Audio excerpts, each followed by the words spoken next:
someone is going to pass them to me. Other than that, welcome everybody.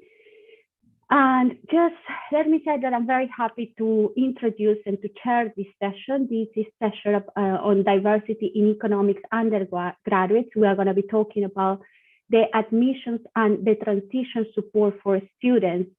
And in our panel today, we have a variety of people working in very many areas of diversity and inclusion. And all these areas feel to be relevant, but especially complementary to each other. And we hope that from the conversation that we have today, they help us to kind of understand more about the situation we are in and what can we do. All our panels are doing a great work in raising awareness, increasing and supporting diversity in our society and in economics in particular. That's kind of the reason why we are doing talking about today. So let me tell you about how we are going to be running this particular session today. I'm going to be introducing the panelists one by one this time. Usually we have a big introduction all together, but I decided to change a little bit and then ask one question to each panelist, allow them to answer that question, and then we move on to the panelists. In the meantime, you can use the chat to post questions, and Parama, who is here, and is going to pass all the questions to me, and so we can post it to the panelists after the first round of questions. So I hope that's clear. Of course, if any of the people coming here in the Zoom meeting wants to ask the question live, please raise your hand, and I'm happy to try to accommodate that too. But thank you very much. Without further ado, let me start with Laura van der Erf, and hope that I pronounced that correctly. Let me introduce Laura. Laura is a senior research economist in the education and skills sector at the Institute for Fiscal Studies. Her research examines the causes of inequalities within and between generations, with a particular focus on the role of education. One of her research interests is on the role of schools and universities, and the role that schools and universities can play in increasing social mobility. And she is one of the co-authors of the report that came up back in November on which universities' degrees are best for intergenerational mobility. I hope a lot of you got to read this report. If you haven't, I think you should have a look. It's a very interesting and have very good insights. So a question for Laura. This report, as I say, offers an excellent overview of different universities' contributions to social mobility, not just at university level, but also at a subject level. And of course, here we are interested on economics as a subject. So Laura, can I ask you whether is social mobility improving in economics? And if this is improving, I think it has been improving from my understanding from reading the report, what do you think is helping with this improvement, if there is anything that you think we can learn from other disciplines? Thanks very much for that introduction. So I think, well, I'm not going to assume all of you have read this report. So maybe before kind of going into the recent trends in economics, it might be helpful for me to just slightly tell you a bit more about what we exactly did and how we kind of defined contributions to social mobility. So basically what we looked at is using kind of rich administrative data on all children who went to school in England, kind of starting with children who took their GCSEs in the early 2000s, so are now aged around 30. And then we look at different universities and different subjects, and we say, how do they contribute to social mobility? Specifically, not only how many kids from poorer backgrounds, so kids who were on free school meals as a child, they let in, but also how do these kids do after graduation? So obviously, a university might do very well for their poor students, but let in very few, or let in a lot of poor students, but these kids don't have good outcomes after university, so it doesn't really help social mobility in that respect either. So we create what we call a mobility rate, which is effectively just the multiplying these two things. So we look, say, for every 100 students, how many of those students were on free school meals as a child. So just for context, that's around 12% in the population in the cohorts we look at. And then we multiply that by how many of those children you let in were from free school meal backgrounds, and also actually reached the top of the earnings distribution. So the top 20% is the measure we focus on. So then what we find is actually that economics does quite well. So it's actually ranked 4th out of around 30 subjects. So in economics, around just below 5% of students in the cohorts we look at come from free school meal backgrounds, which is like kind of average relative to other subjects. There's quite a few subjects who do better, but also a few like history and languages, which do considerably worse. But the thing what really kind of moves economics up the social mobility ranking is that these children do very, very well. And around 40% of children on free school meals who study economics reach the top 20% of the earnings distribution, which is nearly the highest out of all subjects. Only math and medicine do slightly better. So overall, economics does quite well, but it's still, that's very much driven by just very good earnings outcomes more than economics letting in so many kind of poorer students. I think that it's also important to note that that's on average. There's quite a high, like a lot of variation within that if we look at different universities. So for example, economics at Oxbridge is one example where even fewer kids are let in, so less than 1 in 100 kids studying economics at Oxford are from a free school meal background. Even though they do very, very well on average, nearly all of them reach the top 20%, that still has a very low mobility rate. It doesn't contribute that much to social mobility. Whilst, for example, Queen Mary is the kind of real outlier in our analysis, and say economics at Queen Mary, around 15% of the students on that course are from free school meal backgrounds. And the majority of those reach the top 20% as well, so does really extremely well. So there's like economics is not just the same everywhere, I think is kind of the message from that. And then finally, to kind of more directly answer the question, how has this improved in recent years? So I think overall, so kind of our main results focus on cohorts who entered university in the 2000s, just because we need to observe their earnings outcomes at the like reasonably like late stage. So when they're around 30 now. But if we just look at how access has changed in say the 10 years since, we see that across the board, nearly all universities and all subjects have improved in terms of access, are letting in more children from lower income backgrounds. But I think it's fair to say progress is modest. So for example, taking the example of economics, which is kind of around average, we, in the cohorts in the mid 2000s, we see around 4.7% from FSM backgrounds. Looking 10 years later, that's 5.4. So yes, it is an improvement, but it's very much modest. And at this rate, it will take another 100 years or so before we're kind of like at equal representation. So I think that there's a lot to do. Thank you very much, Laura. This is, on one hand, it's very good to hear, because sometimes we say, oh, economics is bad, but it's also, there are also good news within all this lack of diversity in economics. And so it's been good to hear. And perhaps also this helps us to think about what we need to focus on, and perhaps a lot of it just allowing, you know, improving the entry for economic degrees from this group of society can help us. I'm sure there is a lot more questions of that, but as I said, we're going to move to all the panelists together and then open for questions. So let me move now to Naomi Kelman.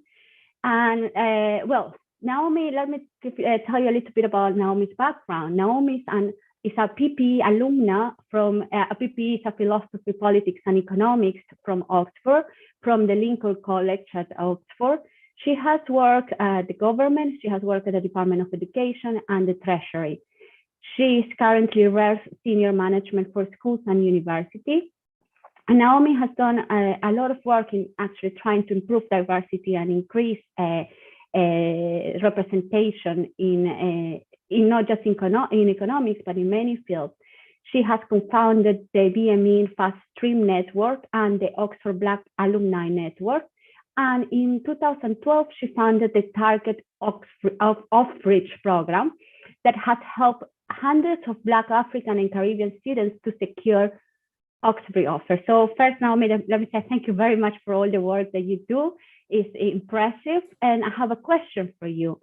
So I guess in your role of supporting students to access Oxford, Cambridge universities, what do you think are the main institutional constraints that you think we face? And the other, perhaps a follow-up question, what can be done to help students to access and thrive in a university? And perhaps if you have any insights from economics, from your PPE background, that would be great too. Thank you, Naomi. Thank you.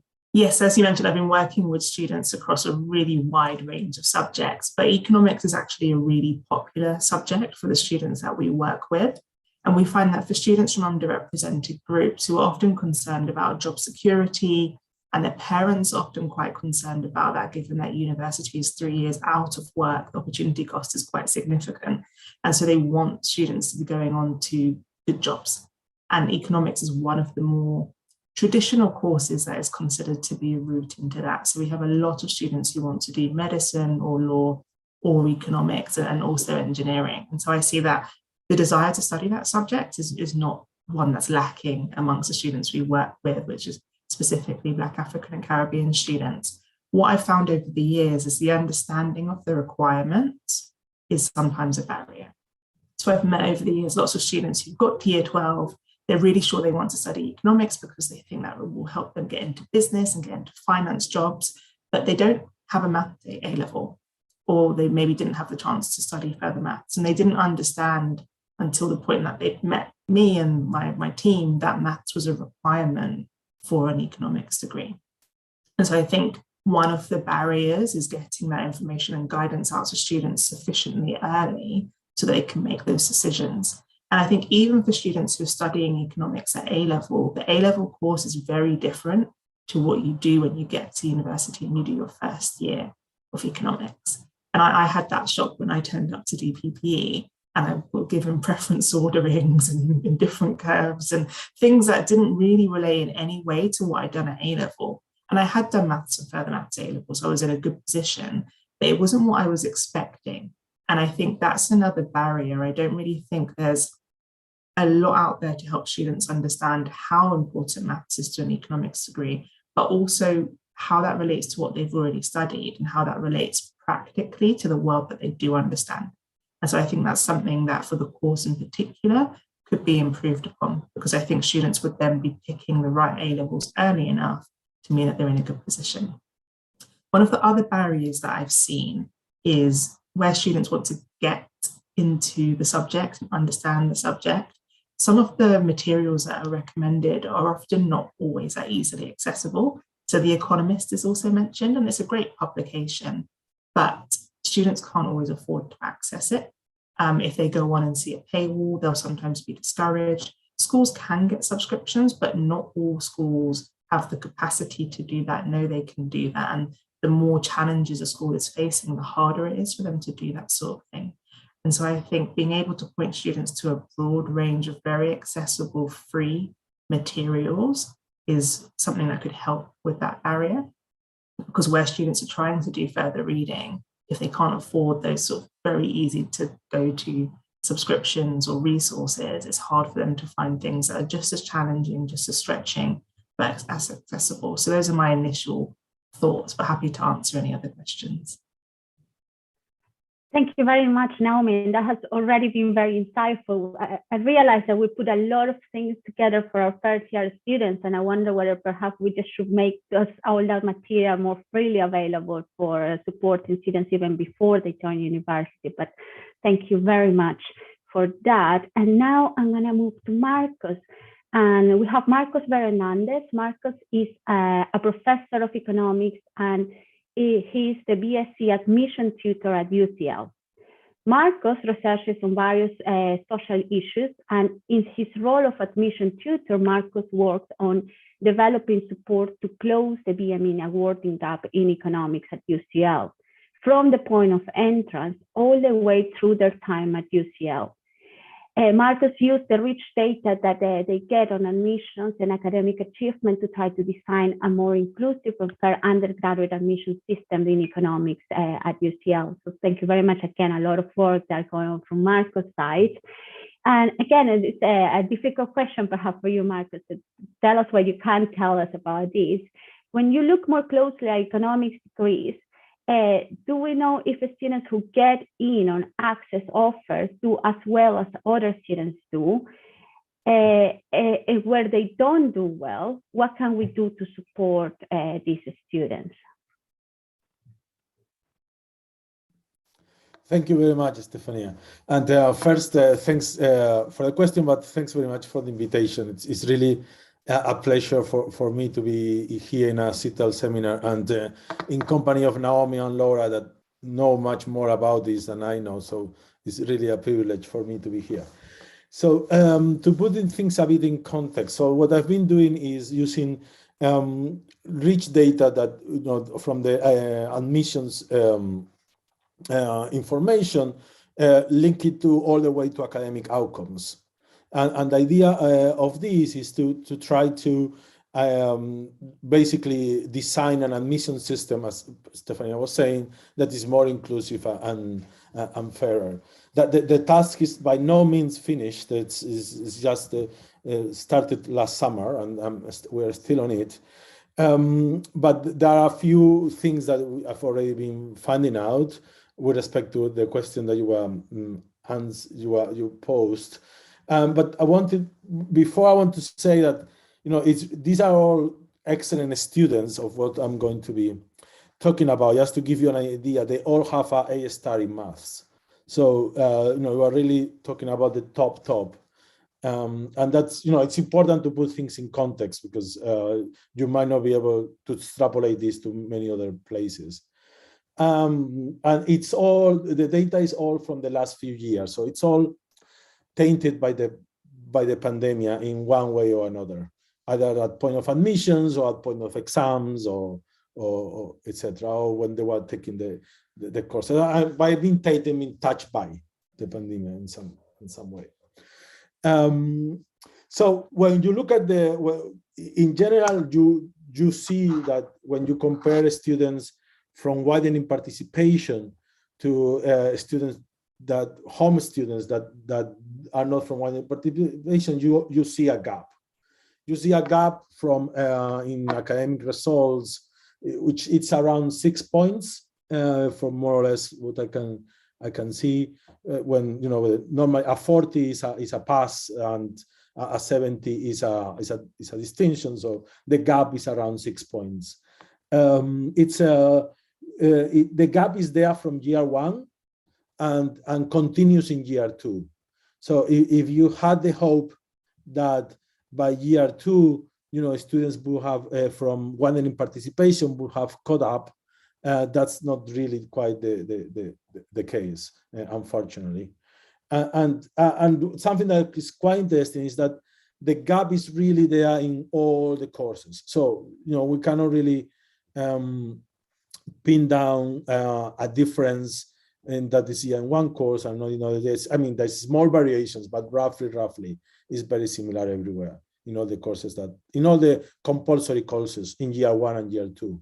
Because the data is really recent, so I cannot really comment on the final degree results. I still don't have results on that. So it could be that by year three, they've catch up, because year three is the one that is most important for the degree classification, that then, the degree classification ends up being equivalent. That could be the case, but I don't really know. But I find quite interesting that is sort of quite the gap is reasonably similar across all modules.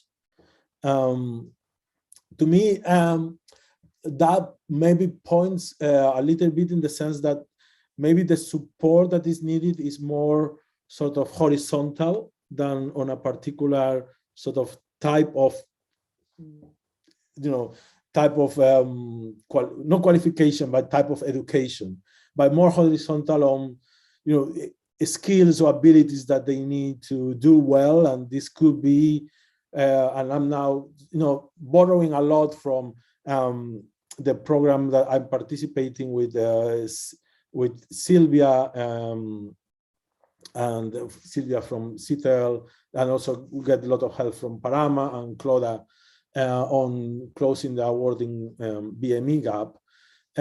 Well, we need particular support on how they access resources. Maybe they are less aware on what resources they should access. Maybe they've experimented less with different type of resources and they know less the type of resources that work more for them. Or maybe there is less awareness or more, they find more challenging to access particular resources like say office hours, not because there is any explicit barrier, but maybe they are not so used to that sort of support and they don't think of accessing that as, for instance, as something to help them in their studies. That could be an example, just because of the resources it's quite likely that the resources they access in the past conditions the way of thinking on the resources that they can access while they are in their degree. And that's some of the issues that we are exploring in this in this program with Sylvia and Parama, and we hope that to get some answers on this regard. Thank you very much, Marcus, and I completely appreciate that it gets very difficult, and trying to link Naomi's conversation with Marcus' point is that, of course, at university level, we can act at university level, but of course, if the students are missing the math background or things, these are kind of conditions to get sometimes into the degree of economics, our job becomes a little bit more difficult at the admission point. So I do think it's interesting to see that there are things that we can do even before students take A level. So kind of to the discipline as a whole needs to work a lot in how economics is seen by even very young people. So in order that young people feel quite motivated into moving in economics, because Laura's data here is actually quite promising. And so if the students do access economics, actually they could do potentially very well and do very well in the job market. So all these things, I think if we put all together, all these things tell us a very clear picture of few of the things that we can be doing now to support students moving to economics. I'm going to take one of the questions that there is in the chat now from one of the panelists, and it says, by focusing too much on diversity when it comes to students in economics courses, are we compromising on quality of the students who take up the study of economics? In this case, quality should be interpreted as capabilities. And I don't know whether any of our panelists wants to start addressing this question or want some time to think. And as a follow-up question, where you think about if you want to provide this answer, we have Anita's question here. Is it important that we separate the notion of widening participation from a discussion about student quality? Is it our systems that are making them less able rather than the students themselves not being able in a way? I think it's very complex thinking going on here. So I do realize that. I have my own views on this, but I'm going to let the panel address this first. I think Naomi. It's often a question of potential. I'm always wary of the question, does this diversity mean we're, having an issue with quality? Because my question back is often, why does diversity make you think low quality? What is the preconception in your mind that makes you think that when we start to see different people from different backgrounds, why do you therefore quickly drop to quality is dropping, or we're lowering standards? And we've seen there are studies to show that teachers have lower expectations of students from ethnic minority backgrounds and free school meals backgrounds. And we've seen what that means for grading. We saw those gaps appearing under these new sort of teacher assessed grades. Under the pandemic, those gaps continued. And so it's always good to interrogate where that question is coming from, first of all, because if we can see those low expectations in one part of the education system, it might be that they're following through to this part of the education system as well. So that's my first question. It's a question back to the questioner. But then I think it's also a question about potential. So if we know that some of the students that we're seeing maybe didn't achieve the same grades as their counterparts, but achieved good grades in much more difficult educational circumstances, under more pressured economic circumstances, the question is the university looking for their potential, and is it willing to nurture that? Because maybe they do not arrive in exactly the same state as another student who's had, all the education opportunities possible and lots of extracurricular activities and lots of tutoring, but that doesn't mean they don't have the potential to close that gap with good nurturing within the university. And so the question is the institution willing to nurture that potential, or does it just wish to receive people who've had all of those opportunities at the beginning? And there will be limits to what you can do within 3 years, of course. And I think foundation years for some universities have been good for that. I've seen that some transition courses have been put in place. So I know that Oxford has a transition course for students who fall into this bracket under their Opportunity Oxford programme. And so those students get to do about 6 weeks in the summer, where the things that their schools weren't able to expose them to, they can experience there. And then when they start, they're on an even keel. And that's not saying you as a student are not capable. It's saying you will not offer the same opportunities as other people, and we're going to give those to you before you start. And so I think it's just about how we conceive of the question, because that will help us to nurture people's potential. Thank you very much. I think that Naomi has been a very good answer. Marcus, when you unmuted yourself, you want to add some? Thank you, Stephanie. No, so I really think Naomi made extremely important points there. I also want to make the point that, to me, quality includes diversity. So, if we think that people come to university to enrich themselves across all the dimensions of life, what does it mean to be in an environment with lack of diversity? It's just lack of enrichment, and that means poor quality. So I think that I include diversity as one dimension of quality, and we must, as academics, try to maximize the overall enrichment that takes place at university, and that includes to favor diversity. Thank you very much, Marcus. Again, and I think that's a very good point. I think that's kind of what we have been trying to talk about, and the type of ideas that when we talk about the lack of diversity in economics, one of the things that we are really pushing forward is this idea that because of lack of diversity in economics might sometimes lose track of some of the aspects that we are missing from the discussion in economics. And we need people with different backgrounds and different points of views to deal with this. But of course,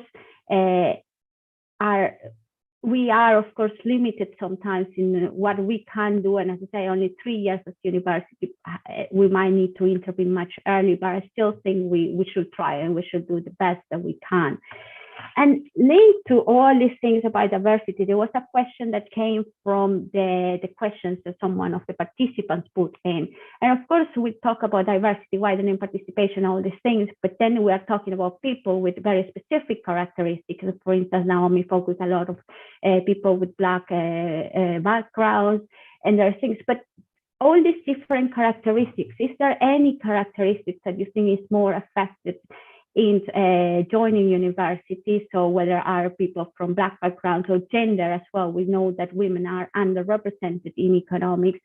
And this is quite specific to economics and STEM subjects, because 50% of students at university are actually female. So the majority of students at university are female, but when it comes to economics and some science subjects, we see women are being underrepresented. And so I guess what I'm trying to get is from the panel, do you have any insights about specific groups that perhaps you think we need to focus our things, or our efforts, or do you think we have just to focus on the overall underrepresented groups? Can I just make one point on that? I think basically what's particularly important in this is just not underestimating like the heterogeneity in experiences. So both when you're thinking, say, about like ethnicity, like within, say, groups that aren't from the white British backgrounds, like there's such heterogeneity in experience. And also thinking about, say, if we wouldn't look at ethnicity, but if we'd look at just socioeconomic background, say, for example, children on free school meals, there's a range of differences in the experience throughout the whole pathway of education, higher education, and earnings, if we look at kids from similar backgrounds but different ethnicities. So that intersectionality, I think, is really important to like address it correctly. So I think taking an example here is white British children from lower income backgrounds do relatively way worse at school than children from ethnic minorities, are much less likely to attend university, but actually seem to not be as penalized by this in the labor market. Was if we'd look at kind of kids from different backgrounds who grew up on free school meals, we see they do a lot better, ethnic minorities on average in school, more likely to go to university, but you really see that transition to the labor market, they don't seem to get rewarded for that. So that seems to suggest we can't just intervene at one point for one kind of monolithic group of, say, free school meal students, because they have very different experiences and different kind of blocks in the road. So I think it's dangerous to just look at one characteristic and say, we're just going to focus on that. And yeah, that might have unintended consequences. Thank you very much, Laura. That's very helpful. I'm not sure whether Naomi, please. Yes, yeah, I agree very much with the points that Laura has made. I know economists like to identify single variables sometimes where possible, but in this case, I just don't think it's the best way forward. Firstly, because, if you are an individual who's so similar to me, so someone who happens to be of a Black background, is also a woman and wasn't from a sort of particularly privileged background economically, I don't get to choose one thing. I am all of those things at once, and those things interact with each other. And so we can't think of people as if, they might only have one characteristic. You meet people as they are, and they often have these things together. Now, when you're looking at particular ethnic groups, for example, Black students at the moment are 50% of them are likely to be living in poverty at the moment. That's about 55% for Asian Pakistani students and over 60% for Asian Bangladeshi students. And so when you're looking at ethnic minority groups, the specific groups are interesting to look at because those poverty levels vary quite a bit. And so I think it's about being granular when you're looking at your data and asking who is it that we need to target. With the work that I do that's focused quite a lot on Black students, I have to make considerations about financial things because I know that quite a large proportion of my students will likely be either in poverty or on free school meals. And so any considerations that I'd make for a program that's focused on, say, class or lower income backgrounds, I'll make those for the students that I'm working with. Not all of them will fall into that category, but the intersection is very clear and very prominent. And so I think it's to Laura's point about thinking about how that interacts and then thinking about what it might mean in the future. So, for example, there's evidence from the Nuffield Research Centre showing that if you have particular sort of African or Muslim names, you've got to send out many more job applications to get called for an interview.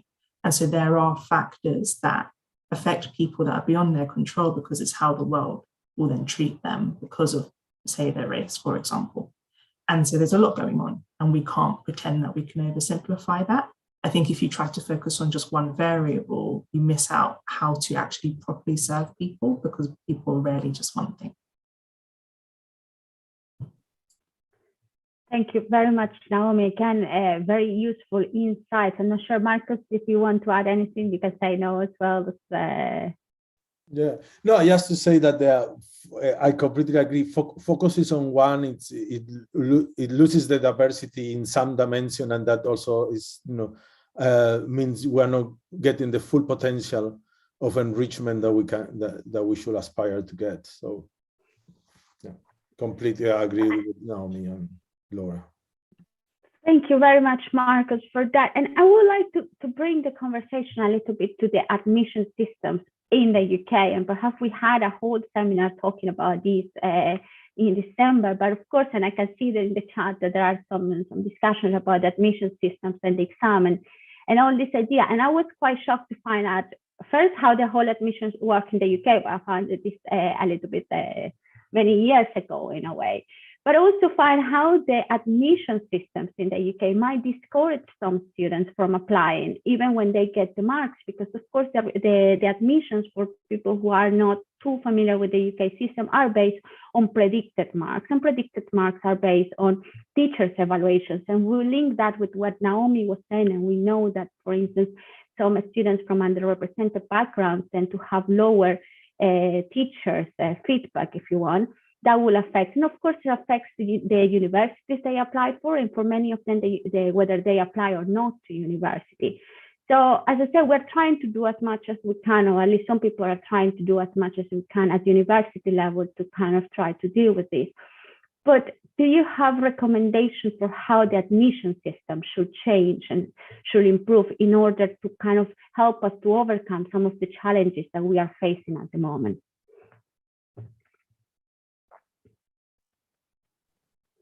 Where do you want to start? Just demolish it completely and start from where is the building point? what you won't touch, and then we can build from there. But I think ideally you will demolish it all and build it out from scratch. But I think the very first step would be it's long overdue that we need to rely on real grades rather than predicted grades. That seems to everyone agree with that. And I still, to me, it's hard to understand how on almost any country that I know, access is I know the university admission is based on actual grades, but not here. When I accessed a university in 1992 in Spain, it was already on actual grades. So I don't know why we cannot do it here. It's really incomprehensible. I think that's one aspect that it's really noticeable. The other one, I think, my sense is there is two cores. We have very big pockets. Is this A star, A, B, but there's a lot of heterogeneity on this within that, and it's very difficult to assess because particularly in oversubscribed courses, you might have too many people with the same basically or very similar blocks like A star, A, and so then it gets very difficult because then you go, what is used then to choose students when you have students that are too similar because the grades are because the classification is too coarse. You've had this week and last week there have been quite a few also pieces in the press about personal statements and how different students get different amount of help with writing their personal statements. That's sort of clearly something that is not desirable. UCAS have, I think, statements about how they are trying to change it, how they're trying to give more help to draft of personal statements, but it just seems very hard to get away from students having different amount of help or advice on drafting this statement. So I think ideally I would lean into a system that is more granular on the grades and that is based on predicted grades, on real grades, not predicted grades. Thank you very much, Marcus. And I think like the conclusion that we should at least not use predicted grades came from the last time in as well. But I'm not sure whether Laura, you do a lot of research on education, can give us an insight. Again, not trying to put you on the spotlight, but if there is anything that you want to add, that would be great. Well, so I haven't done any kind of research myself on predicted grade, but yeah, there has been a lot of good research on it, which has always shown that, well, obviously you can argue about grades themselves being a signal or not of ability, but predicted grades are even often a bad signal of what the actual grades are going to be. So yes, doing all your admissions based on them seems, if we can avoid that, I definitely think that's a good step forward. Just, I guess one more thing then actually on what Marcus said on kind of granularity within grades, I do think we have to be careful there on like kind of unintended consequences. So I think the way Oxford, for example, deals with this, for example, with economics and management and PPE admissions, is they get students to do a test, the thinking skills assessment, which, I mean, this is about 10 years ago, I heard about this, but one of my professors, Ian Crawford, was doing some kind of work on that to look what kind of the consequences were of introducing that. And for example, he really saw that actually men tended to do way better on the thinking skills assessment than women. So that, in a way, if you then judge on that, that kind of can reinforce lack of diversity rather than help things. So I do think with kind of introducing more granular ways of testing between people, like it's worth checking, what the consequences of those are. And you might decide you want to do that, but I think thinking through it's important. Yeah, I'd agree. I think there is no perfect system because, in short, the people who have more resources to pay for their children to get more prep, get more practice, get more support will always do that, whatever the new system is. The more complex the system becomes, the more hard it is to navigate if you don't have support and you don't have resources. And so, to Laura's point of just adding in more and more things, you just create more ways for people to get an advantage if they've got the resources to navigate it. That doesn't mean we don't have anything. It just means you've got to be aware that somebody will always find a way to pay to make that easier. What's important is making sure that you can provide support for students who won't be able to get that at home so that the playing field is level. And my concern with the implementation of post-qualifications admissions is that if things shift into the summer, a lot of the support that students get in school, if they can't get it at home, won't be available. And so I'm not anti post-qualification. I can see all the good reasons for that, but I think the devil will be in the detail of the implementation, because if you move a process into a place where people don't have access to their normal support, that won't make it better for the people that you're trying to help. And so it's all about how it's implemented. And I've thought it through a few times. I'm not quite sure how you do it without shifting some sort of timetable quite considerably, whether that's the A-level timetable or whether that's when university starts. Or you can have people apply, but not have universities take a decision until the grades have been done. So I've run it a few times. I've spoken to people who work in admissions and no one's really sure how you implement it without those unintended consequences. But my strong view is that support needs to be made available, whether that's in school or through other organizations that can help students to write their personal statement, prepare for admissions tests where they're relevant, prepare for interviews, etc. Because if you don't have that at home and you can't get it at school, it will become harder, not easier. And I don't think that's the aim of post-qualification admissions. So it's just about the implementation.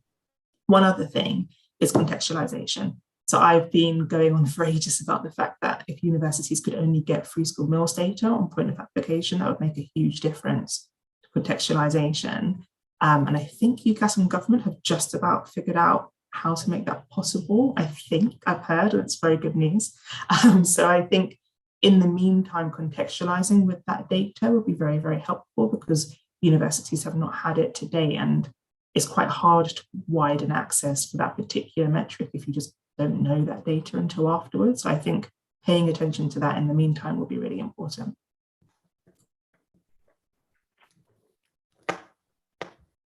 Mark, let's go. Just to say that, in case that it came across different, I wasn't really in favor of a particular entry test.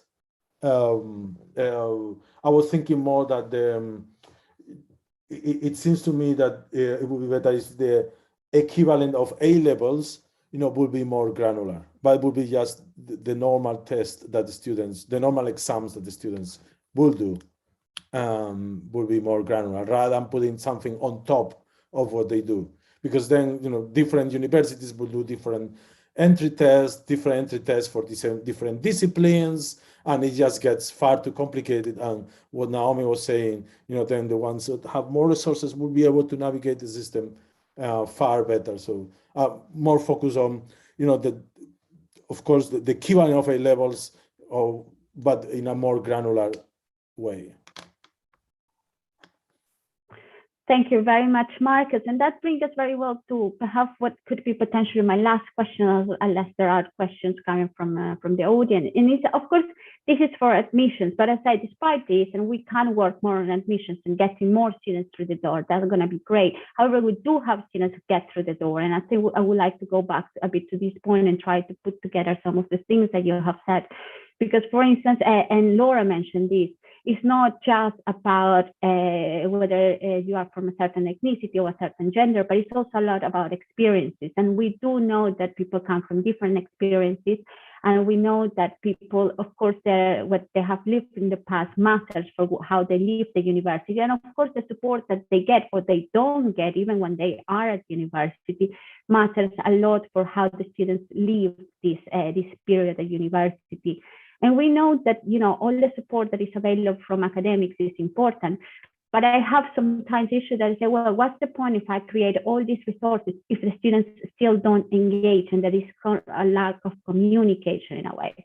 So I'm trying to think about if you had to give one piece of advice to people who are currently supporting students who come from different backgrounds that are underrepresented, or perhaps backgrounds that their parents didn't go to university and therefore they might know less on how to navigate university.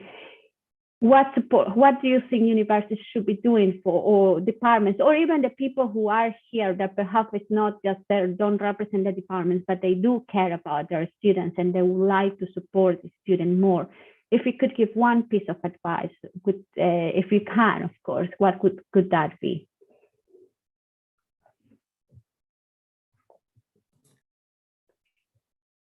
I've got quite a few things that I'd normally share, but there's something that's not come up, and given that I'm speaking to lots of economists, I thought it would be good to raise it. Think about the economic lives of your students. I think it's often underestimated how much some people are dealing with whilst trying to study.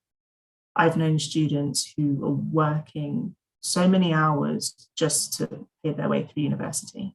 I know students who've sent the best part of their student loan home to their parents because their parents are out of work or there's financial trouble at home. That's very different to a student who's getting lots of money from home and doesn't have a care in the world in that regard and doesn't have to work. So the question is, how much time do these students really have when they're at university? How much of their headspace is taken up about thinking about their own economic situation and how secure are they? Because sometimes it's perceived as this student just doesn't engage. They're always late. They're not really taking up extracurricular activities. And quite often they can't afford it, either in financial terms or in terms of their time, because a lot of their time is going towards working. And I've spoken to lots of friends who had very challenging experiences at university because they have that economic question to be thinking about. And the university didn't really understand or almost didn't believe that things were that difficult in terms of balancing time. And so not all of your students will have the same number of hours in the day to dedicate to their degree. And not all of them will have the same amount of headspace or even the same level of stress when they're trying to engage. It's not that, they'll necessarily tell you that, but I think it's to just be aware that when you do widen participation, you're broadening the type of economic experience that your students will be having day to day. And when they turn up to class, as much as they want this to be the only thing they can think about, it's often not. And universities do have some scope there in terms of being clear about how they can support with hardship, maybe being flexible with timetables, for example. But I find that students who are new to university don't know that there can be flexibility for them. And they do not know they can ask, and they do not know that an extension is possible. And they do not know that they can say that they've got these different things going on and they need some support. And so I think it's making that clear.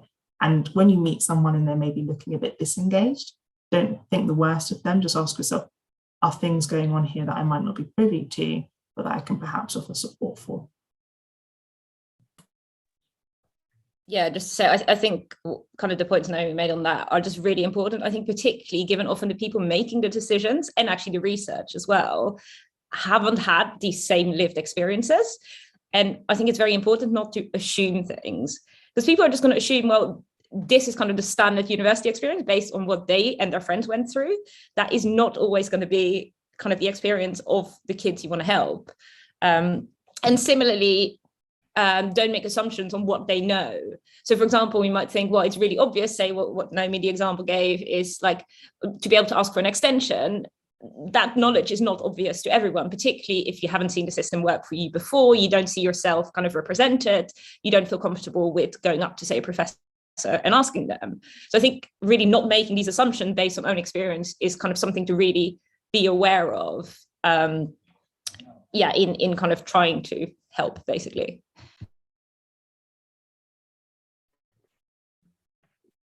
Thank you very much, Laura. Marcos? Yeah, I think that's really interesting, really interesting points. What I was going to say goes also along the lines of basically of they've been saying, don't assume you know, and in a way, you must create the structures to be able to get the voice from these students into where it must be heard, and this, in a way. John is not only creating the individual channels that also need to be there, but also the community challenges, the community channel. So the way of, that the voice is heard, so that in general, the department is more aware that of these issues, and it gets more regular, it gets more like a normal thing, and so it doesn't get stigmatized. Because only, whenever there is some sort of a stigma, it will be harder still for the student to come forward with this possible extension or this possible hardship. So, the decreasing or eliminating the stigma, if at all possible, and normalizing this by creating some sort of, community challenge of communication, and that will be helpful for this, but for any other thing that could be a handicap for students. For instance, do they know that they can access office hours? So is this office hour something, that you only access at the very end because it's what you did when you were in high school, or and for what I was saying, the resources that you access in the past probably conditions the way of thinking you have of accessing resources in the future. So creating structures that, in a way, make more of a tabula rasa from the previous experience, and puts the opportunities there forward. I think it's important. Thank you very much, Marcus. And I think there is a lot of very good advice there. My own experience is that sometimes when I talk to the students that, when the problems come, and I don't know whether that's from widening participation or no, I just talk to students and I say, oh my gosh, you have a lot of problems. Why you didn't tell us before? And I said, I didn't know. I didn't know that mitigating circumstances was a thing, and all these kind of things. So I think it's very important. And now whenever I have a meeting with students, I kind of make sure that I talk about mitigating circumstances. I talk about certain things because that helps. And it's true that sometimes we speak our own language sometimes at universities that might be a bit alien to some students, or to almost all students, to be honest. So making this clear and through different channels might help.